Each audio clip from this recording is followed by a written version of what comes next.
Et nous sommes de retour au plateau pour la suite de cette émission. Après le journal, nous retrouvons nos invités Louis Kamako, Gabin Adjaro et Kofi Anani pour aborder notre troisième sujet. Nous parlons à présent du Niger. L'armée se retire de la force multinationale de lutte contre Boko Haram. L'armée nigérienne a annoncé ce samedi son retrait de la force multinationale mixte, une force chargée de lutter contre le terrorisme, surtout le groupe terroriste Boko Haram dans la région du lac Tchad. Cette force est composée, cette force mixte multinationale est composée des armées des 5 pays partageant le lac Tchad. Il s'agit du Cameroun, du Nigeria, du Bénin, du Niger et du Tchad qui sont donc membres de cette force. Le Tchad avait menacé de se retirer quand le pays a été attaqué et a accusé ses voisins de n'avoir pas fait l'essentiel pour l'aider à faire face à cette attaque. À son tour, le Niger lui annonce carrément son retrait de cette force qui change également de nom. Nous en parlons avec nos invités. Je commence par vous, Kofi Anani. L'armée nigérienne veut se réorganiser, faire face aux défis sécuritaires, surtout dans la protection des pipelines, que de rester dans cette force multinationale qui apparemment ne fait plus les affaires des États membres. Merci, docteur. Le pouvoir nigérien continue de prendre des bonnes décisions. Pourquoi je dis bonnes décisions? Parce qu'il était temps pour l'armée guinéenne de se retirer de cette force-là. Nigérienne. Oui, nigérienne, excusez-moi, de se retirer de cette force-là. Parce que déjà, à la création de cette force en 2015, je crois quelques mois plus tard, nous avions eu la protestation de la part du Tchad et du Niger concernant l'inefficacité de la force. Et récemment, le Tchad vient de protester, a protesté par rapport à l'attaque qu'elle avait subie. Oui. Et il est clair que cette force n'est pas efficace. Et si aujourd'hui, en se retirant de la force, l'armée nigérienne pourrait avoir les moyens de prendre réellement en charge sa sécurité, je pense que c'est une très bonne chose. Alors, Louis Kamako, le Tchad décide de se retirer, le Niger, excuse-moi, décide de se retirer carrément de la force multinationale mixte, cette force qui est censée lutter contre le groupe terroriste Boko Haram et bien évidemment d'autres groupes terroristes qui sévissent dans la région du lac Tchad. Une annonce faite ce samedi, alors que le Tchad, quelques mois plus tôt, c'est-à-dire en novembre 2024, avait déjà menacé de quitter quand le pays avait subi cette attaque.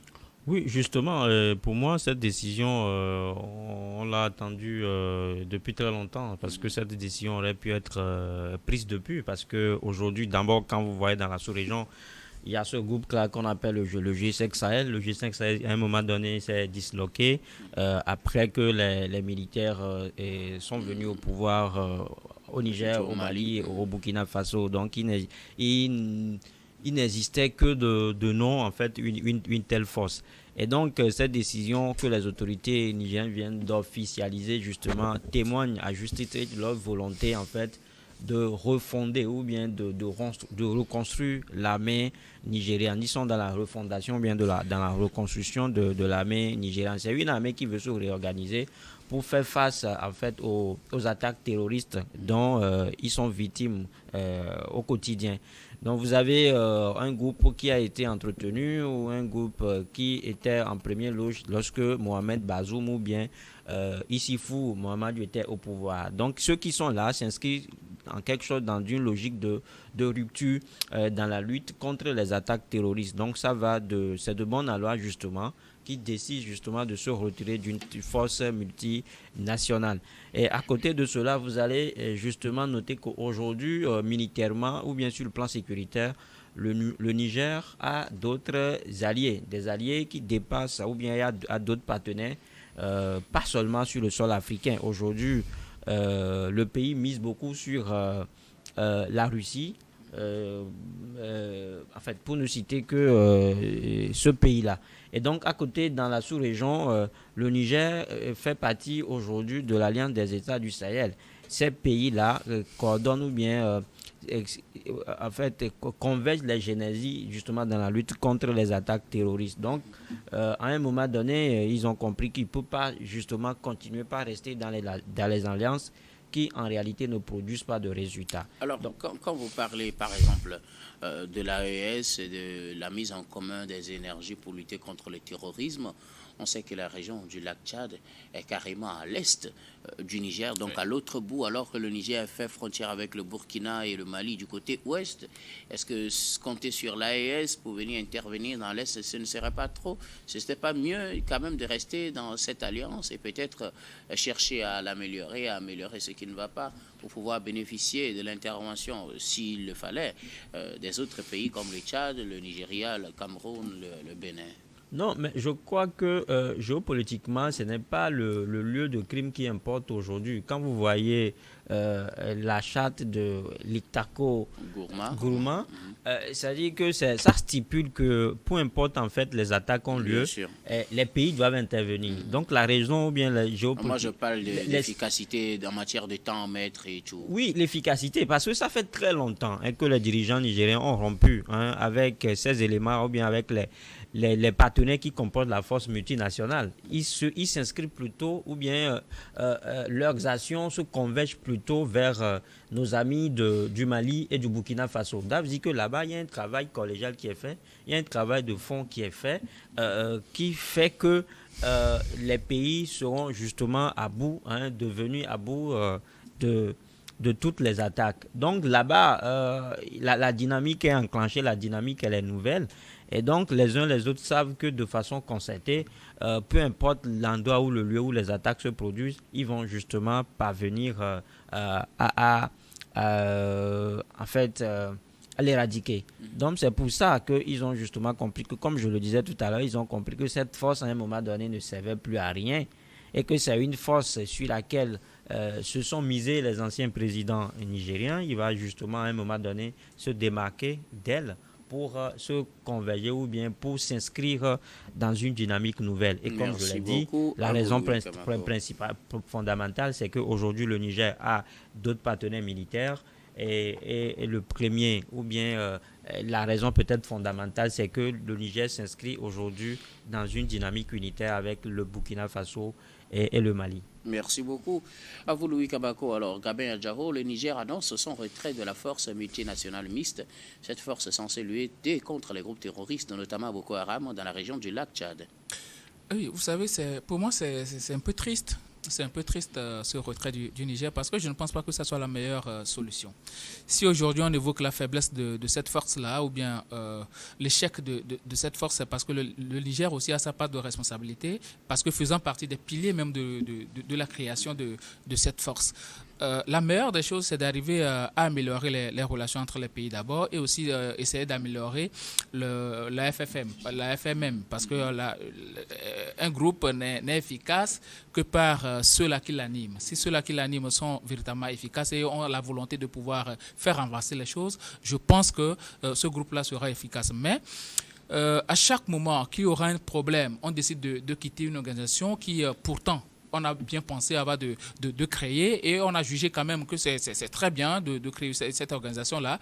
Je ne pense pas que ça soit la meilleure méthode que de quitter Manu Mitari à chaque moment. On sait très bien que dans le bassin du lac Tchad, le Boko Haram sévit toujours, l'État islamique sévit toujours dans ce bassin-là et ça porte atteinte à ces pays qui font frontière à l'est quand même du Niger. Qu'on prend le Tchad, qu'on prend le Nigeria, qu'on prend le Niger, le Niger lui-même et le Cameroun, le Bénin.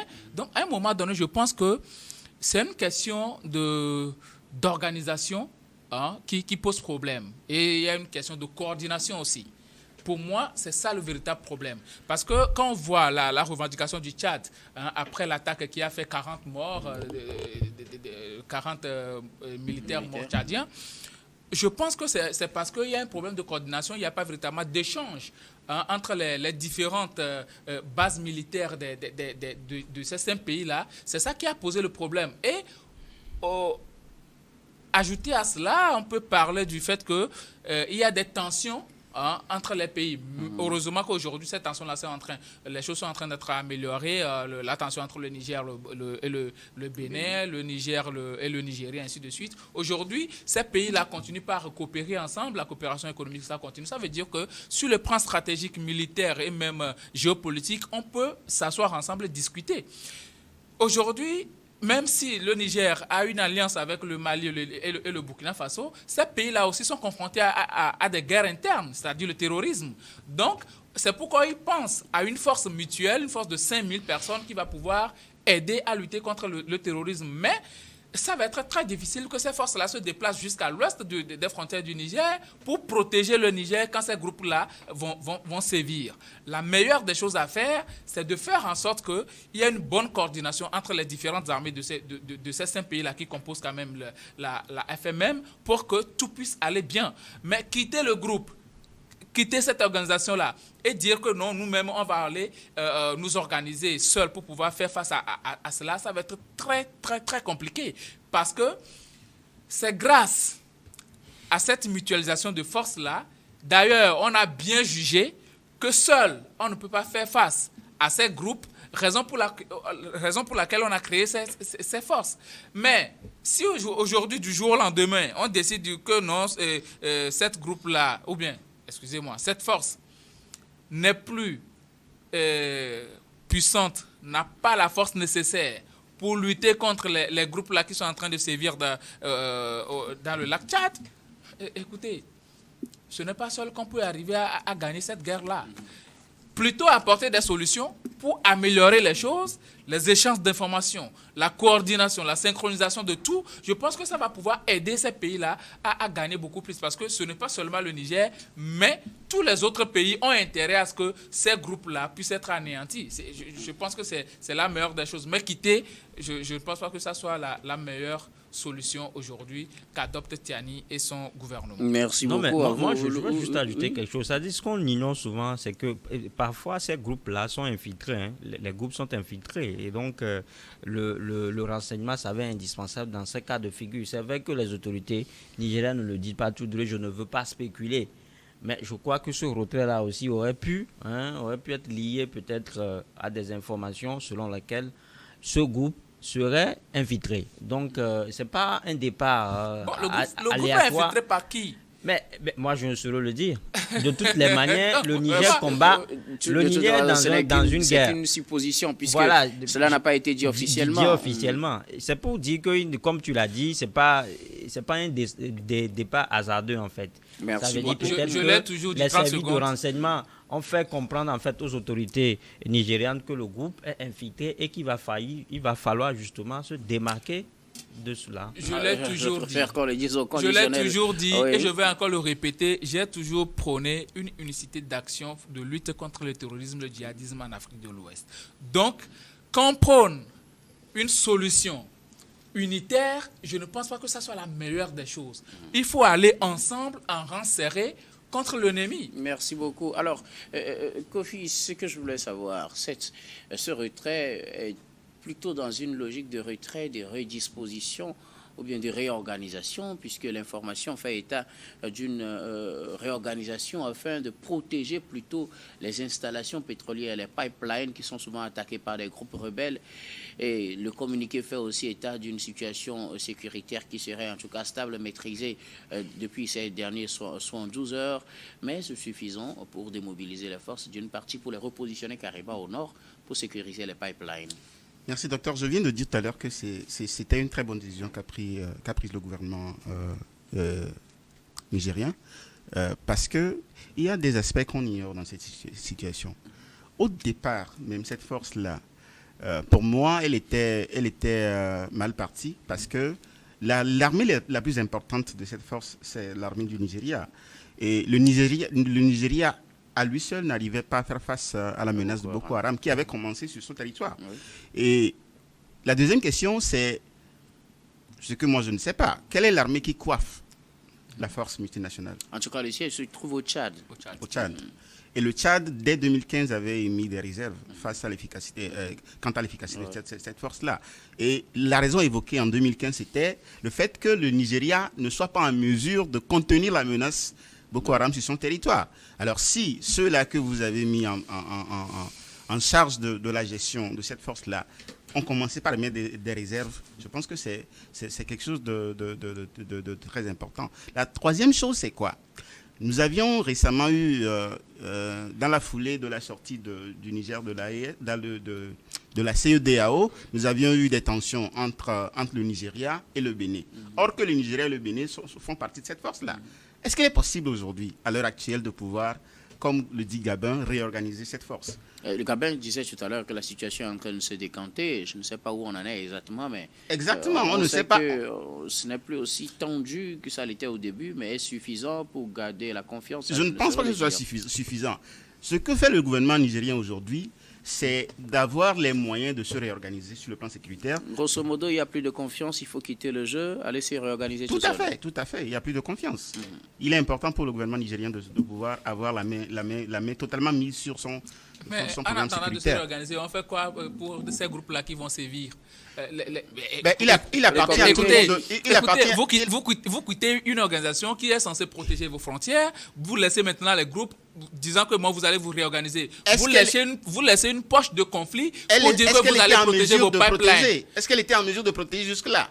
Mais jusque-là, ça fait quand même son travail d'interposition. Ça sert quand même de peur à ces groupes-là. Mais vous laissez cette poche de conflit pour aller vous repositionner ailleurs. Exactement. Je suis sûr que l'armée nigérienne a les moyens de se protéger. Quoi qu'on dise, merci à vous pour vos différentes contributions. Nous allons marquer une nouvelle pause, puis on reviendra tout à l'heure pour la dernière partie de cette émission, dernière partie que nous allons bien évidemment consacrer au Togo.